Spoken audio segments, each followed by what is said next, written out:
Don't waste your breath resuscitating her anymore. Just let the paperwork take its course naturally. Jeanette's voice, my stepmother, cut through the air, sharp and final, coming from right at the foot of my bed. The instinct of an officer told me to bolt upright, but this body had turned into a prison. I could not open my eyes. My hands would not move. A cold machine was forcing oxygen into my lungs, mixing with the sharp sting of iodine and that gagging smell of cheap lavender cream suffocating the ICU room. Kelsey's voice, her daughter, shook. But what about Grant? Jeanette did not flinch. Her husband has no rights here. I am the one holding the medical power of attorney. I am a soldier, but the enemy killing me was not on the front lines. They were standing right here in my hospital room. Welcome to Noble Revenge, where the darkest corners of family are brought to light. If you are new here, hit that subscribe button and join our family, because this is one of the most chilling cases we have ever told. Let's open the file. That death sentence conversation happened Monday at noon, but the story leading to it started long before the machines, before the monitors, and before my stepmother decided my life was worth more as a check. That sentence was quietly drafted 11 years ago, on the exact day my father brought that woman through our front door. Silence followed her words, a heavy clinical silence that felt like a burial shroud. I lay there suspended in a state of locked-in agony. My brain was screaming, throwing commands at my body like a radio operator during a comms blackout. Index finger move, eyelids crack open. Now, nothing. The only thing that moved was my chest forced upward by the mechanical arrogance of the ventilator. Click hiss, in, out.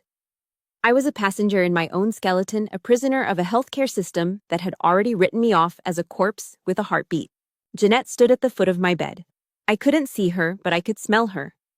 It was that cloying synthetic lavender lotion she'd used for a decade now, mixing with the sharp metallic tang of the ICU's disinfectant. It was a predator's scent. Military life teaches you the after-action review, the AAR. When a mission fails, you don't cry. You dissect the failure. You find the breach. As I lay there, the AAR of my life started playing in the dark of my mind. The breach wasn't a roadside bomb in Kabul or a sniper in the mountains. It was a signature on a piece of paper I'd signed over a kitchen table years ago. 11 years. That's how long the vulture had been circling. I remembered the day she moved in. My father looked happy for the first time since my mother passed. Jeanette didn't wear flashy jewelry or loud clothes. She wore sensible flats and an apron that smelled like starch. She was the picture of a modest American housewife. When my father was diagnosed with lung cancer, she didn't flinch. For 12 years, she was the saint at his bedside. I'd watch her sorting his hydrocodone and OxyContin pills into a plastic organizer with the steady detached hands of a bomb technician. I thought it was devotion. I thought it was love. I lowered my guard. I let the soldier in me go to sleep because I believed the home front was secure. I didn't realize she wasn't caring for him. She was just waiting for the timer to run out. Then came my deployment. I was 23 green and ready to save the world. My duffel bag was sitting by the front door, heavy and smelling of canvas. My father sat me down in the kitchen, his voice thin from the chemo. He handed me a clipboard, the medical power of attorney. Just a formality, Olive. He'd said, his hand trembling as he adjusted his old wool vest. I could still smell the mothballs on it. In case something happens while you're overseas, we need someone here to make the calls if you can. I looked at Jeanette. She was at the counter, her knife rhythmically thumping against a wooden board as she peeled apples. Thump, thump, thump. She smiled at me, that thin motherly curve that I now realize was just a calculation of my net worth. I took the pen. I signed my name in a single confident stroke. I handed her the keys to my autonomy and walked out the door to face IEDs in the Middle East. How ironic. I dodged shrapnel and RPGs in Afghanistan, survived the heat and the blood of the desert, only to be dismantled in a hospital bed in Washington by a woman who spent her afternoons baking pies. The ICU door creaked. The squeak of a chair followed. Jeanette was sitting down. I heard the sharp thud of a heavy 3-ring binder hitting the stainless steel bedside table. The metallic snap of the ring's opening sounded like a weapon being cocked in the quiet room. Kelsey. Jeanette's voice dropped, the fake warmth stripped away like old paint. Lock the door, look at this. I heard the scuff of Kelsey's sneakers, the click of the deadbolt. My skin crawled, but I remained as still as stone. Mom, is she? Can she hear us? Kelsey's voice was high, frantic. The sound of a coward who wanted the money but didn't want the blood on her hands. She's a vegetable, Kelsey. The doctors say the brain stem is gone. She's just a collection of organs kept warm by a machine. Jeanette snapped. I heard the rustle of old paper, the sound of my father's trust fund documents. Now look at the trust language. It's ironclad. If she lives past her 30th birthday, the $4 million unlocks into her personal account. We lose control. We get the crumbs. But the lawyers said the accident should have. The accident was supposed to be final. Jeanette interrupted, her voice a dry rasp. But she's stubborn. Like her father. We have 3 days left, Kelsey. On the 4th day, she turns 30. If she's still on that machine on Thursday morning, we are finished. 3 days. My heart skipped a beat, sending a jagged spike across the monitor. Beep, beep, beep, beep. The alarm started to chirp. A frantic electronic warning. I knew my birthday wasn't in 3 days. It was in 6. Why did my executioner think I only had 72 hours left to live? The sound of Jeanette flipping through paper was rhythmic, sharp, and cold. It was the sound of someone counting their winnings before the race was even over. She didn't care about the clinical hum of the ICU or the fact that my life was hanging by a literal thread. To her, I was just a ledger that needed to be closed. 3 days until she hits 30, Jeanette whispered. I heard the crisp snap of a page turning. If she makes it past midnight Thursday, that whole trust unlocks. It goes straight to her. Not us, not the house, just her. My mind drifted to the trust fund. $4 million. My father had built it from years of military life insurance savvy investments and my own hazard pay from the desert. Every cent in that fund was soaked in my sweat and my father's terminal illness. He'd put a lock on it, a safety switch meant to protect me. He wanted me to be settled, mature, and safe before I touched it. But he'd left a breach in the perimeter. If I died before that 30th birthday, the money didn't go to Grant. It didn't go to charity. It reverted to my father's estate. And Jeanette was the sole heir to that estate. I wasn't her stepdaughter anymore. I was a $4 million obstacle standing between her and a bank vault. But Mom. Kelsey's voice was thin, like she was choking on her own spit. You said the car just failed. You said the accident would take care of everything. The room went silent. I could feel the air get heavy. 2 seconds of dead air that felt like an eternity. The brakes did fail, Kelsey. Jeanette said, her voice dropping into a low, terrifying rasp. I paid the mechanic in cash. Cold, hard cash. He didn't have to report to the IRS. He nixed the brake fluid line just enough. Route 42, high elevation. No guardrails. If she drove that car, she wasn't supposed to walk away. The confession hit me harder than the ventilator's forced air. The memory of Saturday morning came rushing back, violent and jagged. I saw the mile marker 42 sign flashing past. I remembered the heavy scent of the coffee Jeanette had handed me, hot black and served with a smile that should have made my skin crawl. I remembered the moment I hit the grade and pressed the pedal. Nothing. It felt like stepping into a sponge. The pedal hit the floorboard with a pathetic thud. I remembered the smell of burnt rubber as I tried to downshift. The steering wheel jerked violently, a dead weight in my hands. The world tilted. The cliff edge rushed up to meet me like a hungry mouth. Tactical driving didn't mean a damn thing when the machine beneath you had been gutted by a vulture in an apron.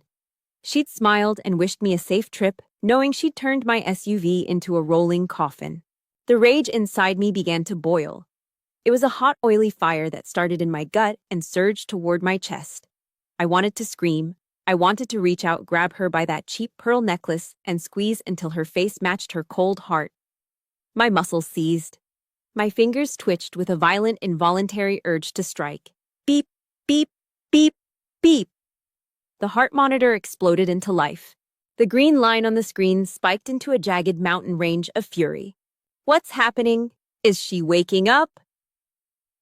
Kelsey's heels clicked rapidly as she backed away from the bed, her breath coming in panicked gasps. Jeanette leaned over me. I felt her shadow extinguish the light behind my eyelids. Her breath smelling of peppermint and greed brushed against my cheek. Killed for a paycheck, murdered by a signature. The soldier in me took over. SERE training. Survival, evasion, resistance, and escape. If I let my heart run wild, I'd be dead before sundown. I forced my brain to execute box breathing. In for 4. Hold for 4. Out for 4. Hold for 4. I visualized the anger as a cloud of black smoke and forced it out of my lungs. I slowed the rhythm of my soul. 1 count, 2 counts. The fire in my chest dimmed. The roaring in my ears faded into the background hum of the hospital wing. The monitor's frantic chirping slowed down. Beep, beep, beep. The line smoothed out into a steady rhythmic pulse. Relax, Kelsey, Jeanette said, her voice returning to that sickeningly calm tone. It's just a muscle reflex. Brain-dead patients do it all the time. She's just a heap of scrap meat now. There's no soul left in there to be angry. She turned away, the sound of her sensible flats thudding on the linoleum floor. She thought she'd won. She thought the soldier was gone and only the meat remained. She was wrong. The war had just started, and I was going to fight it from the shadows of my own mind. If you've ever had a family member look you in the eye while stabbing you in the back, hit that like button right now. We're standing with Olive. Drop a 30 in the comments if you want to see her make it to that birthday and take back what's hers. Don't forget to subscribe so you don't miss the moment this vulture finally gets what's coming to her. Jeanette reached for the door handle. Come on, Kelsey, we have a meeting with the lawyer. We need that emergency court order ready for Wednesday night. I want this machine off the second the sun goes down. The door clicked shut. The room went cold. I was alone with the machine, counting the seconds until my own execution. Tuesday noon. The radio was dead. In the field, when your comms go dark, you're a ghost. You're a target waiting for a zip code. Grant always called at noon. He'd sit on the tailgate of his Chevy, unwrapping a turkey sandwich with dusty hands, and check in every single day for 3 years. But the phone on the bedside table stayed cold. Jeanette had built a no-go zone around me. She used that medical proxy like a damn claymore pointed right at the door. I heard her at the nurse's station earlier, her voice a practiced tremolo of grief. She told them Grant was overseas on a long-term construction contract, out of reach, out of the loop.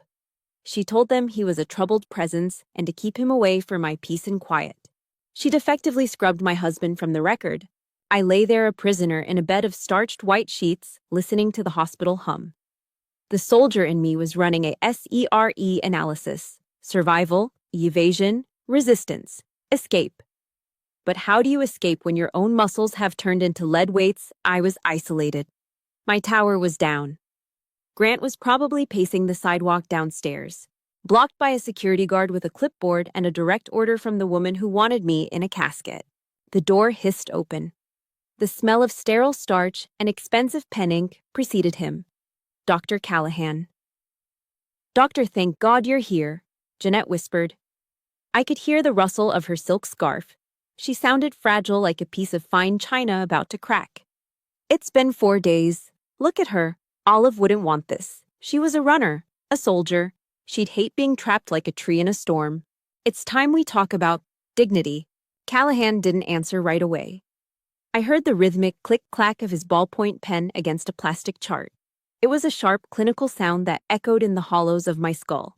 I understand it's difficult, Mrs. Harlow, Callahan said. His voice was mid-level bureaucratic, the kind of voice that delivers bad news with a polite nod. But the law is very specific about these cases. We need to observe the patient for a full 72-hour window before we can even discuss a withdrawal of support. Jeanette's breath hitched. 72 hours, but why wait? Every minute she's on that pump is an insult to who she was. Protocol, ma'am. We'll reevaluate the brainstem activity on Thursday morning. If there's no change, then we can proceed with your request.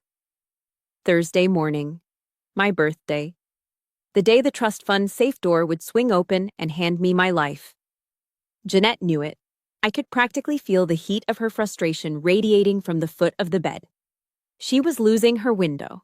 Callahan's footsteps faded as he left the room. The door hadn't even fully closed before Jeanette's grieving mother act vanished. I heard her phone slide out of her pocket. The aggressive tap of fingers on a screen. Martin. It's Jeanette. Callahan is dragging his feet. She snapped into the receiver. Her voice was cold, now transactional.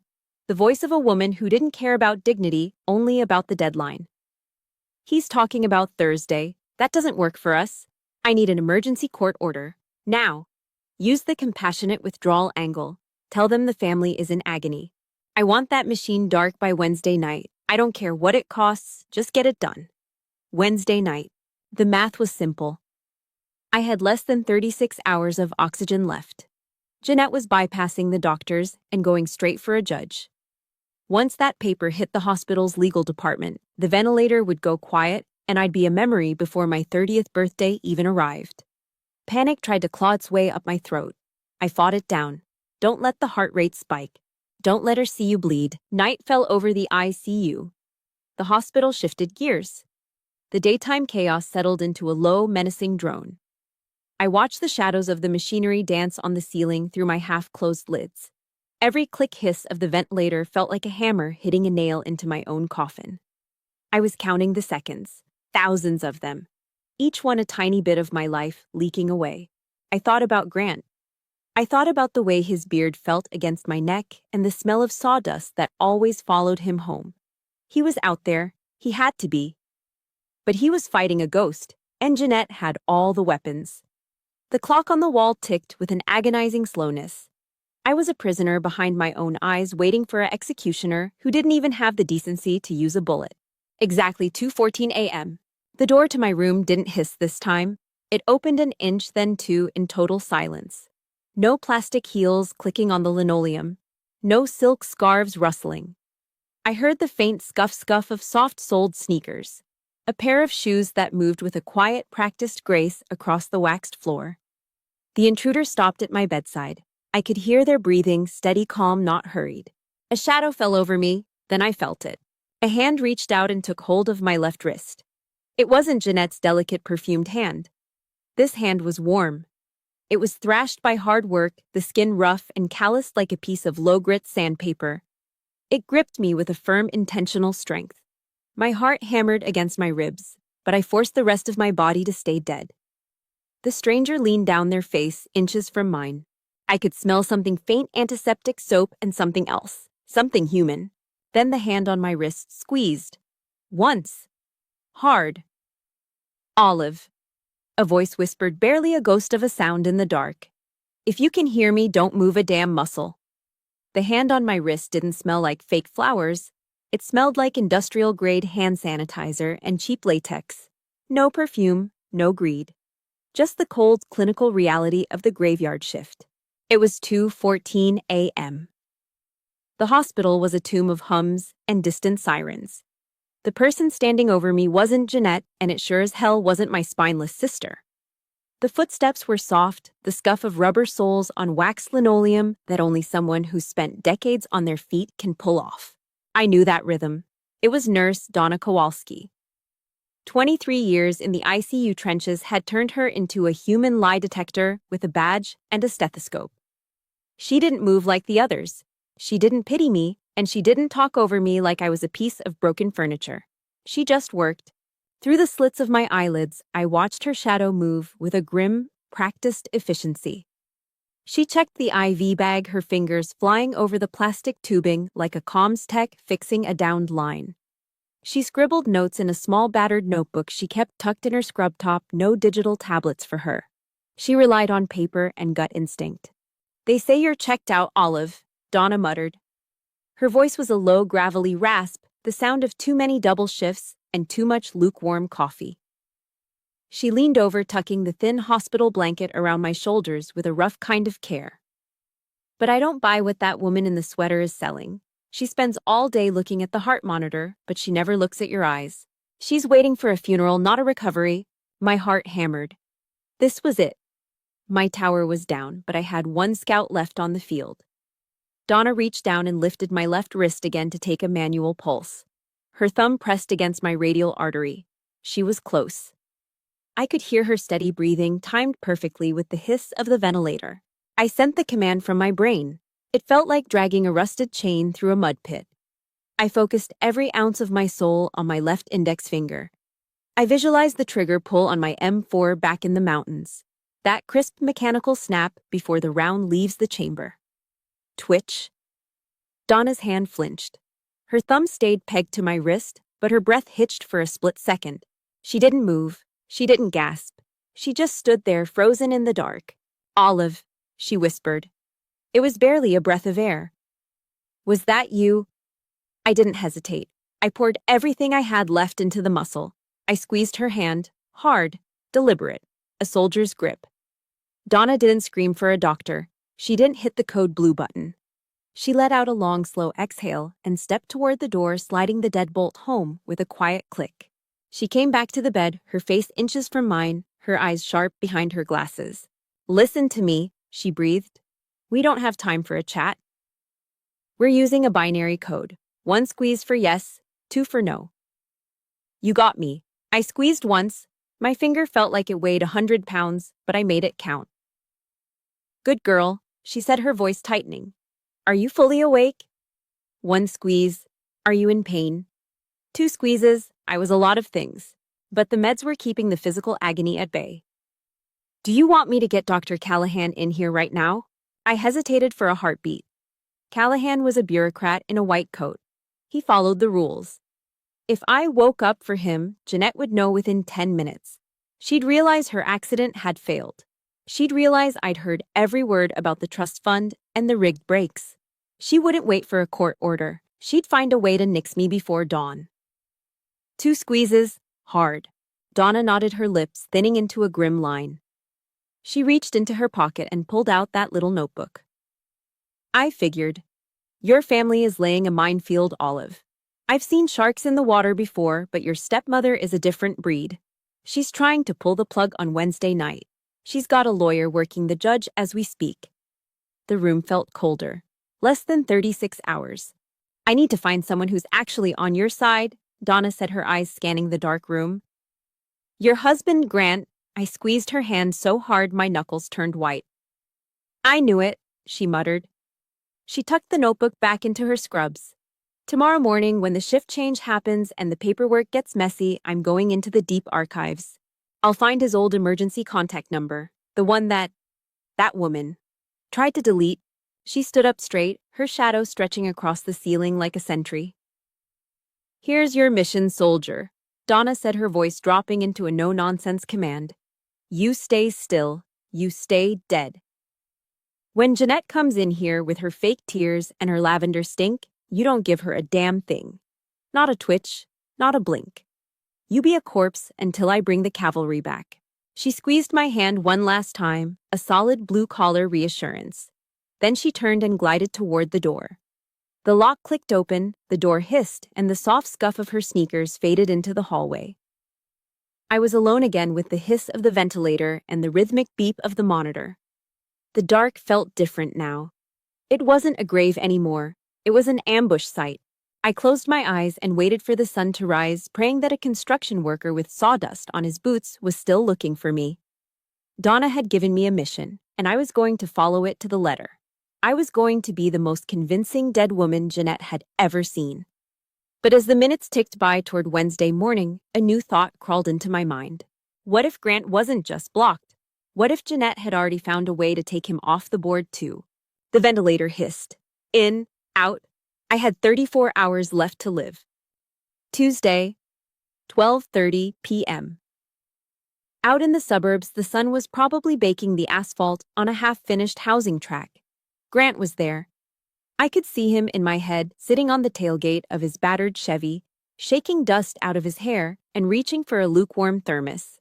He'd been locked out for days. Jeanette had scrubbed him from the visitor logs like he was a bad debt. He thought I was a goner. He thought the woman he'd spent 10 years with was just a shell waiting for a landfill. But the signal got through. Donna Kowalski didn't play the corporate hospital game. She didn't check with the front desk or wait for a supervisor's nod. She went into the deep archives during the shift change, found a 3-year-old emergency contact sheet, and made a move. One short call. 4 minutes of low-voice truth under the hum of the vending machines. Grant, your wife, is awake. She is in there. and they are trying to kill her. That was all it took to break the siege. Jeanette could block the phone lines and the lobby, but she couldn't stop a nurse who decided to go rogue. 9:47 p.m. The ICU shifted into its graveyard rhythm. The lights dimmed, leaving only the green glow of the monitors and the rhythmic hiss of the pumps. Then the air in the room changed. The door didn't hiss open. It groaned as if a heavy weight had leaned against it. I felt a draft of cold, damp night air. Then came the sound. Not the click-clack of Jeanette's sensible flats. Not the soft scuff of Nurse Donna's sneakers. These were boots. Heavy, thick-soled leather work boots that meant business. I could hear the faint crunch of dried mud on the floorboards. Then the smell hit me. It wasn't iodine. It wasn't that suffocating fake lavender lotion that Jeanette used to mask her rot. It was cement dust. It was the sour, honest scent of sweat from a 10-hour shift under the sun. It was the sharp, clean smell of fresh-cut cedar wood from the lumber yard. My heart did a slow, painful roll in my chest. Grant. The steel wall I'd built inside my mind, the one that kept me from screaming at Jeanette's lies, just crumbled into dust. I felt the bed dip. A large warm weight pressed against the side of the mattress. Then a hand found mine. It wasn't a delicate touch. His hand was a map of hard labor. The skin was rough, calloused by circular saws and rebar. It felt like home. It felt like the only real thing left in a world made of plastic tubes and cold glass. Grant didn't say a word. He couldn't. I heard his breath hitch a jagged, broken sound that he tried to choke back. He knelt by the bed, his head resting near my arm. I felt his shoulders begin to shake. Not a loud, dramatic sob like you hear in the movies, just the silent, violent trembling of a man who'd been holding the world on his back and finally let the weight drop. A single, hot tear soaked through my thin hospital gown and hit my skin. It was more real than any prayer I'd ever heard. This man could shoulder a 100-pound steel beam without blinking, but seeing me hooked to this machine was breaking him in half. I summoned every scrap of willpower I'd saved, every ounce of energy I'd hoarded during my hours of death. I focused it all on my left hand. I didn't just twitch. I clamped my fingers down on his hand with a sudden, desperate strength. I am here, Grant. I am right here. Olive, he whispered. His voice was a wreck, raw and bleeding. Those bastards! I knew it. I knew you wouldn't just quit on me. He looked up, and even though my lids were shut, I could feel the heat of his gaze. I am not leaving. Not tonight. Not ever. The door clicked again. Donna was back. She didn't waste time with, "How are you?" or "Nice to see you." She was a soldier now, and this was her command post. She pulled out her notebook, the spine cracked and worn. "Grant, listen close. We don't have long." She leaned, in her voice a sharp whisper that cut through the clinical hum. "Jeanette's got the hospital in a legal chokehold. She's bypassed Callahan. She's got an emergency court order. They are coming to pull the plug Wednesday night, tomorrow." Grant stood up. I heard the dry pop of his joints as he straightened his back. The grief was gone. The air in the room seemed to freeze as his sorrow turned into a cold, hard rage. It was the kind of anger that doesn't scream or break things. It's the kind that buys a shovel and waits for dark. He wiped his face with the back of a calloused hand, his jaw setting like a piece of granite. "She wants a legal fight." Grant's voice was like gravel under a heavy tire. He pulled his phone out, the blue light of the screen flicking across the room. "I'm calling Martin Falk. He is the meanest son of a bitch with a law degree in this county. He handled my old man's estate. He doesn't like sharks like Jeanette." He paused, his thumb hovering over the screen. "We need a trap. We need to let her think she's winning until the very second she isn't." He leaned down and kissed my forehead. His lips were dry and rough, but they felt like a promise. "Rest, Olive. You've done enough fighting. It's my turn to hold the line." He stepped back, the light of his phone illuminating a face that looked like it was carved for war. He wasn't just a husband anymore. He was the cavalry. And he was bringing the law with him. The door hissed shut. The room went quiet again, but the silence was different now. The Wednesday night deadline was still ticking, but for the first time in 4 days, I wasn't fighting alone. I was a soldier in an ambush, and the enemy was walking right into the kill zone. Wednesday morning. 12 hours until the sun goes down, and Jeanette brings the hammer of the court down with it. The ICU felt like a vacuum. Grant and Donna had pulled back to finalize the legal ambush, and Jeanette was out playing the grieving widow for a judge. That left me alone with Kelsey, my little sister, the girl I used to protect from the dark, now sitting in a vinyl chair, waiting for me to become a memory. I was exhausted. People think lying still is easy, but maintaining total paralysis is a marathon of the soul. Every nerve ending in my body was screaming for a stretch, a twitch, a simple shift of weight. My brain felt frayed like a rope holding up a truck on a cliff edge. Then it happened. A tiny involuntary spasm in my right eyelid. A microsecond of movement that I couldn't stop. Kelsey was hunched over her phone, the blue light washing out her face. She looked up. She didn't look worried. She looked annoyed, like a hunter seeing a deer move after the first shot. The scuff of her sneakers on the floor was like a gunshot in the quiet room. She stood up and walked toward the bed. I locked my mind down. SEER training, survival evasion, resistance, and escape. In the mountains, they'd put us in boxes, deprive us of sleep, and try to break our reality. Rule number 1. Your body is not yours. It's a tool. It's a piece of gear. You don't feel what it feels. Kelsey leaned over me. I could smell the stale, burnt scent of gas station coffee on her breath as it failed into my face. It was heavy and damp. She didn't touch me at first. She just watched. "You're in there, aren't you, Olive?" she whispered. Her voice wasn't filled with hope. It was thick with a sick kind of malice mixed with the sweat of someone who was terrified of being caught. "I saw your eye. You're awake. You've heard everything. Every single word Mom said about the money and the car." I stayed as still as a slab of granite in a cemetery. My lungs didn't hitch. My pulse didn't jump. I forced my consciousness to drift to a corner of the room, watching us both from the ceiling. "If you're awake, you're a dead woman anyway," Kelsey hissed. Her shadow was a dark blotch on the ceiling lights. "If Mom finds out you can hear us, she won't wait for the judge. She'll just slip something into your line and end it.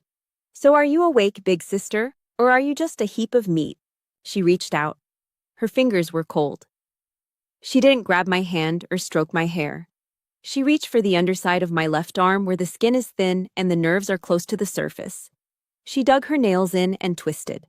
A sharp white-hot needle of pain shot straight to my brain.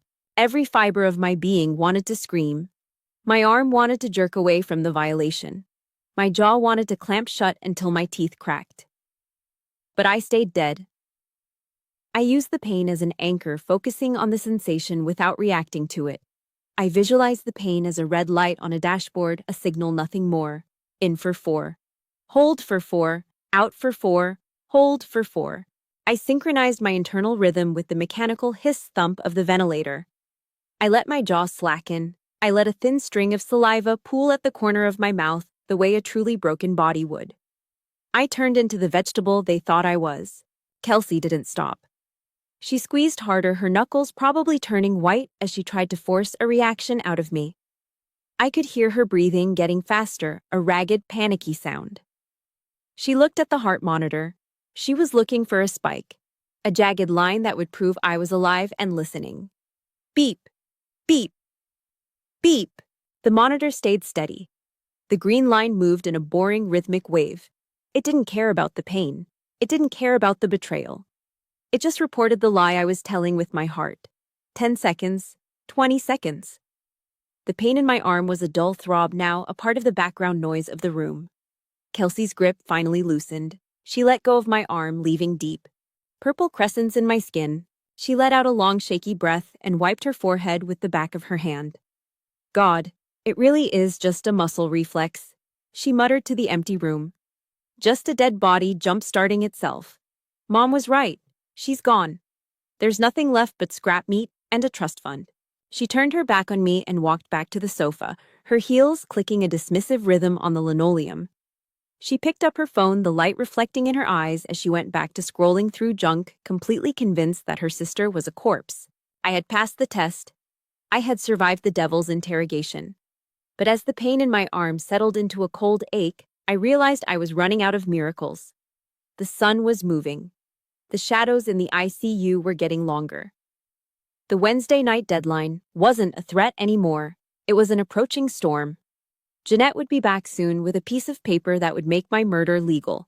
If you're sitting there wondering how someone can share blood with you and still treat you like garbage, you're not alone. We've all dealt with family members who only see us as a means to an end. Hit that like button if you want Olive to give Kelsey the reality check she deserves. Comment alive below to tell Olive to keep fighting through the dark. Subscribe right now, because the sun is going down and the real war is about to start. Kelsey laughed at something on her screen. A short, sharp sound that felt like a spit in my face. She didn't look at me again. She didn't have to. In her mind, I was already buried. I lay in the dark, my arm throbbing, counting the beeps. Hiss, thump, beep. 12 hours to go. Wednesday night was the longest watch of my life. The ICU didn't sleep. It just exhaled a low mechanical moan that sounded like a dying engine. The room was a dark box lit only by the green and amber glow of the monitors. Grant was back, his heavy shadow stretching long against the door, and next to him stood a man who smelled like stale coffee and unwashed wool. Detective Morrison.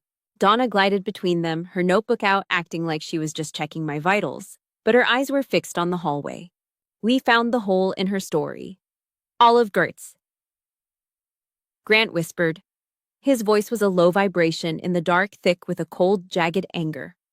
Morrison flipped through a thick file. The sound of paper rubbing against paper was sharp like a knife being honed on a whetstone. The medical power of attorney Jeanette handed to the hospital legal team. It is a hack job. A professional one, sure, but a hack job nonetheless. I lay there, my brain absorbing the intel like a scout in a bunker. I remembered that signature. 2 years ago. A used Ford truck. I had signed the title transfer in a greasy, cramped dealership office while Jeanette looked over my shoulder, pretending to be the helpful stepmother. She took that signature. Morrison said, his voice as flat as a dial tone. A high-resolution scan. She pulled it off that car contract and dropped it onto a 4th page she drafted herself. A page that says you want to be nixed if things get messy. A page you never even saw. She used a digital ghost to sign your death warrant. I felt a cold rage settle into my marrow. She hadn't just sabotaged my car on that mountain road. She had weaponized my own name against me. Every time I had signed for gear in Kabul or stood at attention to be sworn in with my hand on my heart, I never thought my own ink would be used as a blade for my throat. It was a protocol, a systematic, calculated process of erasure. She had sat at her desk, the green light of a scanner washing over her face while she meticulously cut and pasted my life away. Lawyer Falk stepped into the frame. I could see the glint of his glasses in the dim light. We take this to the district attorney right now. We arrest her for fraud and be done with it. No, Morrison countered.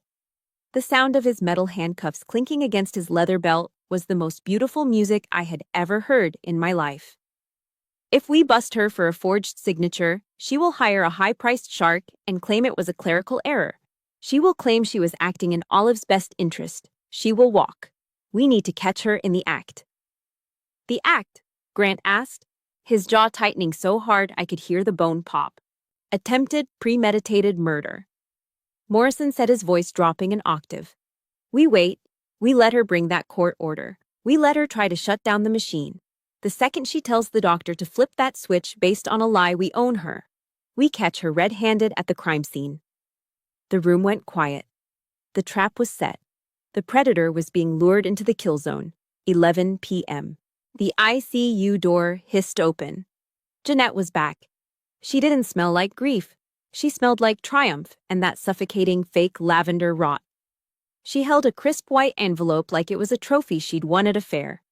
Behind her was Kelsey, looking pale, her eyes darting around the room as if she expected the walls to close in on her. Dr. Callahan, Jeanette called out, her voice loud enough to carry into the hallway. Callahan stepped in looking like he'd aged 10 years since his shift began. I have the emergency court order, she said, sliding the paper out with a sharp, aggressive snap. Compassionate withdrawal, the judge agreed. It is time to let Olive go. Tonight. My heart did a slow, heavy roll against my ribs. Not yet. I need 9 more hours. Just 9. Donna stepped forward. her hand moving across the monitor screen, blocking the view. Doctor, I am seeing some erratic readings. Her heart rate is spiking, then dropping into the low 40s. Could be a sudden arrhythmia.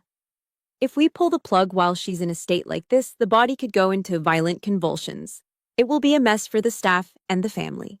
The court order says a dignified exit. We should wait until the vitals stabilize tomorrow morning. Jeanette's face tightened. I could hear the grit in her teeth as she hissed. The judge said tonight. The medical team says it is unsafe and undignified. Donna shot back, her voice a steel wall. Give it 9 hours. Tomorrow morning, 8 a.m. Jeanette let out a long, frustrated breath. Fine, 8 in the morning, but not a second later. I want this over with. She turned on her heel and marched out, her sensible flats thudding on the linoleum. Kelsey followed her sneakers, squeaking like a frightened animal.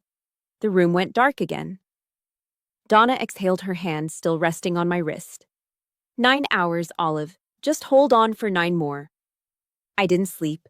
I watched the shadows on the ceiling. I counted the beeps. 800 hours. Thursday. The sun was a pale gray smear across the Washington skyline, visible through the gap in the hospital blinds. I was 30 years old. According to my father's trust, the lock had just clicked open. The $4 million wasn't a dream anymore. It was a legal reality. The hallway came alive. It wasn't the slow, tired sound of the night shift. It was the aggressive, confident rhythm of a predator arriving for the kill. Click, clack, click, clack. Jeanette was walking toward my room. She was wearing her best wool coat. She was coming to cash in her $4 million lottery ticket. She was coming to pull the plug. I kept my eyes shut. I focused on my breathing. I felt the presence of Morrison and Falk in the deep shadows of the corner. The door opened. It is time, Doctor, Jeanette said, her voice filled with a fake, trembling sorrow that made my skin crawl. Let's end this once and for all. I felt her step closer. I smelled the lavender. I felt the air shift as she reached for the ventilator switch. She thought the gun was in her hand. She didn't realize she was the one standing in the center of the crosshairs. Earth, Thursday, 8 a.m. The sun was a pale, gutless smear against the hospital glass, throwing cold light over the ICU. This was the payday light. The clock on the wall didn't just mark the hour, it marked the end of a 10-year wait. Somewhere in a downtown bank, a digital lock had just clicked open. The $4 million my father left behind was no longer a promise. It was a legal fact. I was 30 years old, and I was still breathing. The hallway outside went quiet for a heartbeat, then the heels started. Click, clack, click, clack. It wasn't a walk. It was a march. Jeanette didn't hide in the shadows anymore. She pushed the door open with enough force to make the hinges groan. She was wearing a high-end wool coat, her hair pinned back tight, smelling like that suffocating lavender lotion she used to hide the rot in her soul. She looked like a woman who had just won the lottery and was coming to collect the ticket.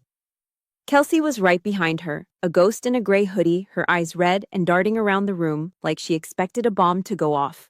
Dr. Callahan was already by the bed, his face a map of exhaustion and gray stubble. He looked at Jeanette with a heavy bureaucratic sadness. Jeanette didn't even look at me. To her, I was already dead wood. She reached into her leather bag and pulled out a crisp white envelope. She snapped it against her palm, the sound sharp as a gunshot in the sterile room. The judge signed it, Doctor, she said. Her voice was a perfect, practiced tremble of a grieving mother who had reached the end of her rope. Compassionate withdrawal of support. It is time to let Olive go. Let her have some dignity for once in her life. She shoved the paper toward Callahan, her lip curling into a half-smile, the look of a predator that had finally hit pay dirt. Callahan reached for the envelope, but his hand stopped mid-air. A shadow moved in the corner over by the stacked equipment carts and the dark monitors. Detective Morrison stepped into the harsh fluorescent light. He wasn't wearing a lab coat or a nurse's badge. He was in his full blues, his badge gleaming on his belt right next to a pair of Smith & Wesson cuffs that looked heavy and cold. He stood with his feet planted, his hands resting on his belt, looking at Jeanette like she was a piece of trash on a clean sidewalk. Jeanette Harlow, Morrison said. His voice was a flat-board rasp, the sound of a man who had heard every lie a criminal could conjure. You are under arrest for document forgery, grand larceny, and premeditated attempted murder. The silence that followed was thick enough to choke on. Jeanette didn't move. She didn't blink. Then her face started to crack like cheap drywall in a flood. "What? That is insane!" she shrieked. The motherly act was dead. Her voice was a jagged blade, now raw and ugly. "You people are crazy. This is a medical decision. She is a vegetable. She is a heap of scrap meat. Who told you this? Who—" She looked around the room like a rat in a cage, her eyes flying from Callahan to the door where Grant was now standing with his boots heavy and his arms crossed tight over his chest. I was done being a ghost. The SERE training was over. The mission was complete. I opened my eyes. I didn't flutter them. I didn't give her a weak, pathetic blink. I snapped them wide open and locked them directly onto Jeanette's face. I stared her down with everything I had. My gaze was a physical weight, cold and deadly. I watched the blood drain out of her cheeks until she was the color of a hospital sheet. Jeanette stopped screaming. Her mouth stayed open, but the air wouldn't come out. She looked at me, and she saw the fire I had been hoarding in the dark for 4 long days. She saw the soldier she had tried to bury alive. The court order slipped from her trembling fingers. It hit the waxed floor with a dry rustle and lay there in the dust, a useless piece of paper, just like the lies she had built her life on. Kelsey let out a sob that sounded like a tire blowing out on a highway. She hit the floor, her knees slamming into the linoleum as she hid her face in her hands. "Mom, she's awake. She heard us." She heard every single word. Her voice was a pathetic wail that filled the room with the stench of her own cowardice. Morrison didn't waste any more time. He stepped forward and didn't use a light touch. He grabbed Jeanette's wrists and spun her around toward the wall. Click, clack. The sound of the steel ratcheting shut was the most satisfying thing I had ever heard. Jeanette started to struggle, her heels scuffing the floor as she tried to fight the inevitable, but Morrison held her firm. He hauled her out of the room, her wool coat dragging on the floor, her face a mask of pale, ugly shock. I didn't say a word. I didn't have to. I just watched her go until the door hissed shut behind them. The lavender smell was gone. The room felt clean. Grant walked over to the side of the bed. He looked down at me, and for the first time since the crash, I saw the man I had married. The dust of the construction site was on his clothes, but his eyes were clear. He reached out and took my hand, his calloused skin feeling like home. I didn't wait for him to speak. I reached up my hand shaking but focused and grabbed the plastic ventilator tube in my throat.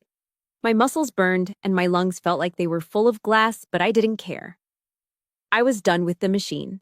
I pulled the tube. I took my first real breath of air in a week, and I looked at my husband. It was time to tell the truth. The ventilator tube came out with a wet, sickening slide that felt like it was taking half my throat with it.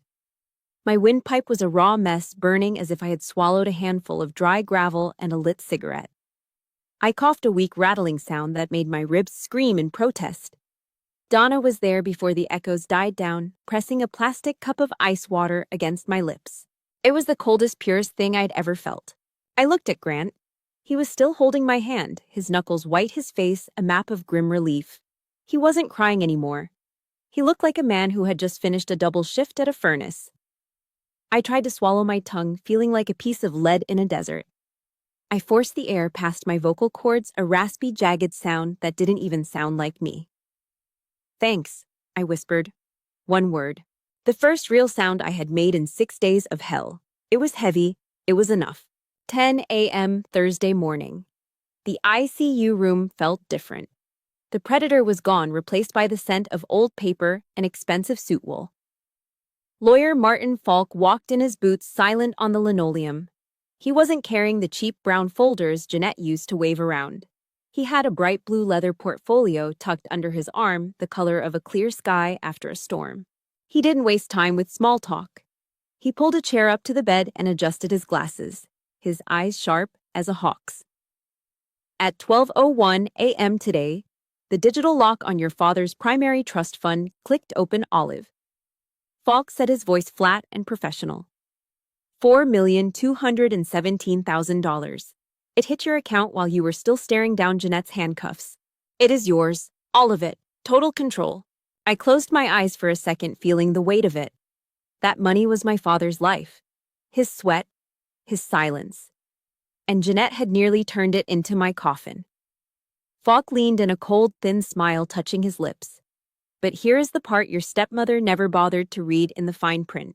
Your father wasn't as blind as she thought he was. He had a criminal exclusion clause baked into the bedrock of that trust.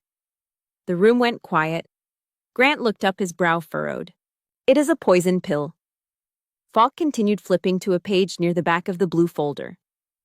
It states that if any secondary beneficiary, in this case Jeanette, is found to have committed a felony or a life-threatening act against the primary heir, their claim is erased. Permanently. Even if she had managed to kill you last night before the cops stepped out of the shadows, she would have gotten zero. Not a red cent. The entire fund would have been diverted to a veterans charity the second the police report was filed. Your father saw her coming a mile away. I looked at the ceiling, a bitter laugh dying in my raw throat. My old man had left me a shield from beyond the grave.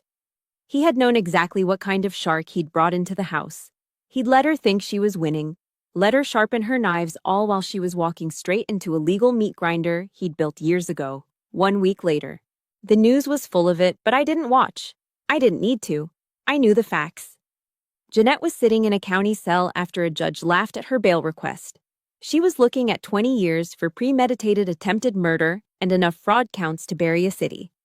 The mechanic she'd paid off had folded like a cheap suit the second he saw the badges. Singing like a bird about the cut brake lines, Kelsey, ever the coward, had taken a plea deal. She'd rolled on her own mother to save her skin, trading a life sentence for 4 years in a federal pen. They had nothing left. No trust fund, no payout, no legacy. I sat in the hospital chair, my back straight, watching the nurses move in the hall. I had one more thing to finish. I picked up my phone and called the bank. The Harlow property on Oak Street. I said, my voice steady and cold. It is in my father's name. I want it foreclosed. Today. Clear out every stitch of clothing, every piece of furniture. Sell the dirt if you have to. I want every trace of that woman scrubbed off the map. The house was a shell. Just like the family they thought they had. A heavy envelope sat on my lap. It was a letter from Kelsey sent from the intake center. 4 pages of tear-stained, desperate whining. She wrote about her student loans. She wrote about how Jeanette had forced her into the room that morning. She begged for a sister's mercy. She asked for a check to cover her legal fees. I smelled the cheap, ink-heavy paper. It smelled like the same rot that lived in the lavender lotion. I didn't finish reading it. I stood up, walked over to the small shredder in the hospital's administrative wing, and fed the pages in. The machine groaned its steel teeth, grinding the paper into white ribbons of nothing. The sound was clean. It was final. I didn't send a reply. I didn't owe her a single breath. The bloodline was dead, and I was the only one left standing. I walked back to my room, my boots heavy and solid on the floor. I looked at the window. The sun was finally high in the sky, and for the first time in my life, I wasn't looking for cover. I turned to Grant. Pack the bags, I said. We're going home. But as we walked toward the exit, my phone buzzed in my pocket. A private number. A text message with no name. You think a cage can hold a woman like her? Look at the news, Olive, now, 6 months later. The house is quiet, and for the first time in a decade, that quiet doesn't feel like a threat. We moved out to the suburbs, far enough from the DC sprawl that the air actually tastes like air instead of exhaust and desperation. I am sitting in my home office. I chose the paint myself, a soft, muted sage green. It's a color that doesn't remind me of hospital scrubs or the sterile plastic of an ICU. It's the color of a forest after a long rain. It's the color of a second chance. Military discipline didn't leave me when I pulled that tube out of my throat. It just changed shape. I don't wake up for a mission anymore. I wake up for the miles. I run 5 miles every single morning, my boots hitting the pavement with a steady rhythmic thud that tells my brain I'm still here. My lungs don't burn with glass anymore. They burn with the honest heat of a body that refused to quit. On the windowsill, sitting in the morning sun, is a pot of fresh basil. It's the same kind of plant I was worried about right before I stepped into that sabotaged Chevy 6 months ago. The original plant died in the dark of that old house, but this one is thriving. Its leaves are vibrant, reaching up toward the glass, soaking in every scrap of light it can find. I lean down and crush a leaf between my fingers. The smell is sharp and real. No more iodine, no more fake lavender rot. Just life. 1 year later. 10 p.m. The Washington fog is heavy tonight, a thick gray curtain that wraps around the General Hospital like a shroud. I pull my wool coat tighter and walk through the sliding glass doors of the lobby. I walk past the gift shop and the empty cafeteria. I don't look for Dr. Callahan. I don't look for the lawyers. I go straight to the third floor. Back to the graveyard shift at the ICU. The unit is quiet, lit only by the low hum of the monitors and the soft glow of the nursing station. Donna Kowalski is there, sitting in the same chair she occupied during the worst week of my life. She's leaning over a stack of charts, her reading glasses perched on the end of her nose. She looks tired, the kind of deep, bone-weary exhaustion that comes from holding people's hands while they drift away. She hears my footsteps and looks up. Her pen stops moving. For a second, she just stares, her eyes widening as she processes the woman standing in front of her. Standing tall, standing. Strong, standing, without a machine. Olive, she whispers, her voice a mix of shock and something that sounds like a prayer answered. I don't say much. Soldiers and nurses, we don't do big flowery speeches. I step forward and place a simple box on her desk, tied with a plain ribbon. Inside is a pair of the best professional nursing shoes money can buy. Lightweight, memory foam insoles. The kind of gear that makes a 12-hour shift feel a little less like a slow crawl through broken glass. For the night shifts, I say, my voice steady and clear. Donna looks at the box, then back at me. Her eyes get glossy and the wrinkles around them deepen. She doesn't thank me for the money or the gift. She knows what this is. This is a salute. She stands up and pulls me into a hug. It's short, it's tight, and it's filled with the kind of understanding you only get from people who have survived the trenches together. I might have survived the bombs on the front lines, but the person who saved my life in the middle of a family war was a woman with a notebook and a pair of scuffing sneakers. I walk back out to the parking lot. The air is cold and damp, but I welcome it. Grant is waiting in the truck, the engine idling, the heater blowing a warm breeze into the cabin. He reaches over and hands me a paper cup of black coffee, hot, bitter, and honest. I take a sip and feel the warmth spread through my chest. Ready? He asks, his hand resting on the gear shift. Yeah, I say. Let's go home. Truth is a jagged thing. It's a surgical blade that cuts through the tumors of toxic bloodlines and fake smiles. It hurts like hell when it's happening, but once the rot is gone, you can finally start to heal. I am Olive Wooten. I am a veteran. I am a survivor. And I am finally free. Thank you for listening to Noble Revenge. This story was about more than just money. It was about the courage to wake up when everyone else wants you to stay asleep. If you've ever had to walk away from a toxic situation or sweep up the pieces of a broken family, I want to hear your story. Leave a comment below. It helps the channel grow and lets others know they aren't fighting alone. Hit that like button, subscribe to the channel, and I will see you in the next case file.